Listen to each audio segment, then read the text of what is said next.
বন্ধুরা আজ আমরা চলে আসি সেই আইনগঞ্জ কেশবপুর দুলামপুর এখানে যে এরা কথা বলছেন সেই বাড়িতে আসলো। আপনারা লাইনে থাকেন, আমার ভিডিও দেখতে থাকেন, ইনশাল্লাহ পরবর্তী আমরা দেখতে পাবেন।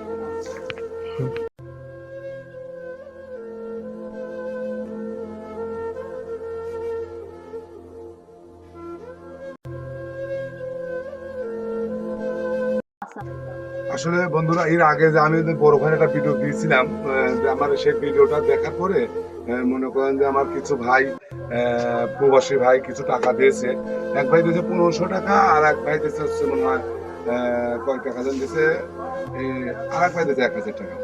এই যে মনে করেন 2500 টাকার মতন ভাইয়ের জন্য আমার কাছে আর কি আছে, এই জন্য আমি টাকাটা দিতে আসলাম ভাইয়ের দেওয়ার জন্য। তো আসে আমি ভাইয়ের যে পরিবার দেখলাম যে অবস্থা, ওনার একটা ওয়াইফ আছে, আর উনি এই পাশের যে বাড়িতে উনি বসবাস করে এই বাড়িটা কিন্তু ওনার নিজের বাড়ি না।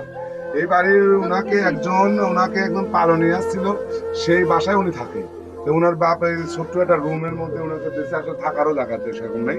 তো ভাই আসলে আপনার যে অবস্থা বা আপনার কি রকম অবস্থা একটু ভাইকে একটু লুক করো তো দেখি, ভাইয়ের মুখে একটু কথা এইটুকুর ভিতরেই আছি আমি।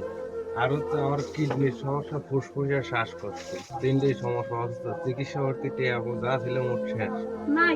এখন আর কিছুই নেই, এখন আর কিছুই নেই। এখন তো এই মনে করে যে এই কোপাই কিছুই নাই একবারে মিহিত করি আল্লাহ বিড়ি গেছে বিল্লা কি হয়ে গেছে। আপনাকে আমার এক দূর প্রবাসীর একজন ভাই দেশে 1500 টাকা, বুঝলেন? এই 1500 টাকা আমার এই ভিডিওটা দেখার কারণে আপনাকে 1500 টাকা দিয়েছে। আর আমার এক বন্ধু আপনার এই ভিডিওটা দেখার পরে উনি আমাকে 1000 টাকা দিয়েছে, ভাই ওনাকে 1000 টাকা দিয়ে দিয়ে এই আপনার 2500 টাকা আমি আর সেদিন দিয়েছিলাম আপনাকে 700 টাকা দিলাম। এখন আপনার ভিডিও আরো মনে করেন একটা তো আপডেট হয়েছে, হওয়ার কারণে কিছু টাকা পাইলেন। তো আরো ইনশাল্লাহ এই ভিডিওটা দেখার পরে যদি আরো কেউ কিছু যে আপনার যে অবস্থা আমি দেখলাম, আসলে ভাই কি বলবো, বলার ভাষা নেই।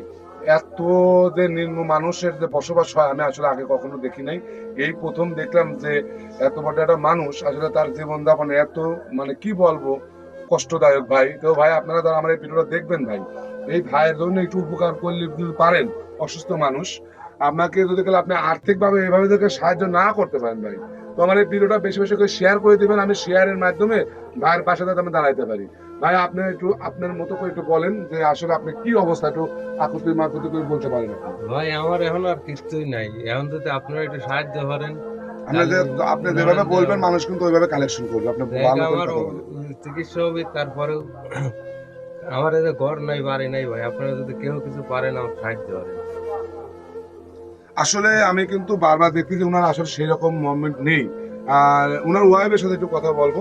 আচ্ছা, আপনার স্বামীর যে অবস্থা তাতে কতদিন ধরে কি রকম অবস্থা আপনি একটু ভালো করে বলেন তো দেখি। তো 3-4 মাস হয়ে গেল। আগে তো মানে আসছিল মানে 3-4 এখন মাস 3-4 মাস না অসুস্থ বেশি আর হচ্ছে, এখন হসপিটালে বেশি অসুস্থ হচ্ছে, আমাদের খুব কষ্ট হচ্ছে, কামে করা পারতেছে না, তারপরে ডাক্তার দেখার পারতেছে না ঠিক মতন। আবার একটা মেয়ে আছে বড়, তার স্কুলে পড়ার লাগে টাকা পয়সা লাগতেছে। তো যাই হোক বন্ধুরা, আসলে দেখতে পারলেন আসলে আমি ওই সেই চলে আসলাম এই ভাইয়ের জন্য। তো আপনাদের কাছে আমার একটা অনুরোধ, ভাইয়ের পাশে দাঁড়াবেন। যদি আপনি আর্থিকভাবেও যদি সাহায্য না করতে পারেন, আমি চাই এই ভিডিওটা বেশি বেশি শেয়ার করে দেন, সবার মাঝে ছড়াই দেন, যারা ভালো প্রবাসী মানুষ যারা দেখে যাতে ওনার পাশে দাঁড়াইতে পারে ভাই। তো ভালো থাকবেন, সুস্থ হবেন, খুদা হাফেজ। কোনো একটা ভিডিও আবার দেখা হবে।